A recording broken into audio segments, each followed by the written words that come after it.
Assalamualaikum warahmatullahi wabarakatuh. Yang kami hormati Bapak Ibu petugas Promkes Puskesmas dan Bapak Ibu kader di 29 Puskesmas di Kabupaten Pati. Bapak Ibu tentunya sudah mengenal saya ya. Mungkin beberapa Bapak Ibu yang ada di sini, terutama Bapak Ibu Promkes ya, tapi untuk Bapak Ibu kader mungkin ada beberapa yang baru melihat saya. Untuk itu, sesuai kata pepatah bahwa tak kenal maka tak sayang, perkenankan saya untuk memperkenalkan diri. Nama saya Ekowati. Sehari-hari saya bekerja di Dinas Kesehatan Kabupaten Pati, tepatnya di tim promosi kesehatan dan pemberdayaan masyarakat. Saya sehari-hari memegang program terkait dengan pengembangan keterampilan kader posyandu. Bapak Ibu Promkes maupun Bapak Ibu kader pasti tahu bahwa jumlah kader di Kabupaten Pati itu sangat banyak. Tercatat berdasarkan hasil laporan pemberdayaan Puskesmas tahun 2024, jumlah kader posyandu di Kabupaten Pati sebanyak 8.261 kader posyandu. Jumlah ini tentunya sangat banyak dan sesuai dengan mandat dari Kementerian Kesehatan bahwa kader-kader posyandu harus dilakukan pelatihan 25 keterampilan dasar kader posyandu, di mana pelatihan ini sudah dilakukan dari tahun 2023 sampai dengan sekarang, yaitu tahun 2025.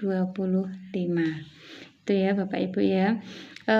Saya di sini akan menjelaskan berkaitan dengan tema kita, yaitu keterampilan dasar kader posyandu yang jumlahnya ada 25 keterampilan. Apa itu keterampilan dasar kader posyandu? Keterampilan dasar kader posyandu merupakan keterampilan yang harus dimiliki oleh kader posyandu untuk mendukung pelayanan di posyandunya, di mana sekarang pelayanan di posyandu itu sasarannya adalah seluruh siklus hidup, yaitu mulai dari bayi balita, kemudian usia prasekolah, usia sekolah, usia remaja, usia produktif, hingga lanjut usia. Sasaran-sasaran ini, sasaran siklus hidup ini sekarang menjadi sasaran yang harus dilayani oleh Bapak Ibu kader di wilayah posyandu masing-masing. Ada 25 jenis keterampilan kader posyandu, di mana di dalam 25 jenis keterampilan kader posyandu ini dibagi menjadi 5 kompetensi. Apa itu kompetensinya? Mari kita bahas di sesi kali ini. Yang pertama adalah kompetensi pengelolaan posyandu. Di dalam kompetensi pengelolaan posyandu itu ada 4 jenis keterampilan dasar kader posyandu. Keterampilan yang pertama adalah menjelaskan paket layanan posyandu untuk seluruh siklus hidup. Yang kedua, melakukan pencaratan dan pelaporan. Yang ketiga, melakukan kunjungan rumah. Yang keempat, melakukan komunikasi efektif. Sedangkan kompetensi yang kedua adalah kompetensi bayi dan balita. Di dalam kompetensi ini terdapat 7 jenis keterampilan dasar kader posyandu. Yang pertama, keterampilan dalam menjelaskan penggunaan buku KIA bagian balita. Yang kedua, melakukan penyuluhan ASI eksklusif.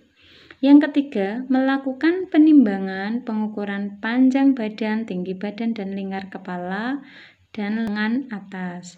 Kemudian yang keempat, menjelaskan hasil pengukuran berat dan tinggi badan normal, kurang, dan tindak lanjutnya. Yang kelima, menjelaskan stimulasi perkembangan vitamin A dan obat cacing sesuai umur. Yang keenam, menjelaskan layanan imunisasi rutin, lengkap, dan penyakit yang dapat diobati dengan imunisasi seperti hepatitis, difteri, campak, rubella, dan diare. Kemudian yang ketujuh yaitu keterampilan dalam menjelaskan pemantauan tanda bahaya pada bayi dan balita. Untuk kompetensi yang ketiga yaitu kompetensi pada ibu hamil dan menyusui. Di dalamnya ada 6 jenis keterampilan dasar kader posyandu. Yang pertama, menjelaskan penggunaan buku KIA bagian ibu hamil dan ibu nifas. Yang kedua, melakukan penyuluhan isi piringku, ibu hamil dan ibu menyusui. Yang ketiga, menjelaskan pemeriksaan ibu hamil dan ibu nifas. Yang keempat, menjelaskan bahwa ibu hamil perlu memantau berat badan, lingkar lengan, dan tekanan darah dengan kurva buku KIA. Yang kelima, menjelaskan anjuran minum tablet tambah darah setiap hari selama hamil. Yang keenam, menjelaskan pemantauan tanda bahaya ibu hamil dan ibu nifas. Kompetensi yang keempat yaitu kompetensi pada usia sekolah dan remaja. Di dalamnya ada 3 jenis keterampilan dasar kader posyandu. Yang pertama, melakukan penyuluhan isi piringku dan aktivitas fisik. Yang kedua, menjelaskan program pencegahan anemia, yaitu tablet tambah darah dan screening HB untuk remaja putri. Yang ketiga, melakukan penyuluhan bahaya merokok dan nafsa dan kehamilan remaja. Kemudian yang terakhir yaitu kompetensi pada usia dewasa dan lansia, di mana kader posyandu diharapkan mampu menguasai 5 jenis keterampilan dasar kader posyandu. Keterampilan yang pertama yaitu melakukan penyuluhan germas, yaitu isi piringku, aktivitas fisik, dan cek kesehatan. Yang kedua, menjelaskan penyakit terbanyak seperti obesitas, hipertensi, diabetes, penyakit paru obstetrik kronik, TBC, diare, dan lain-lain.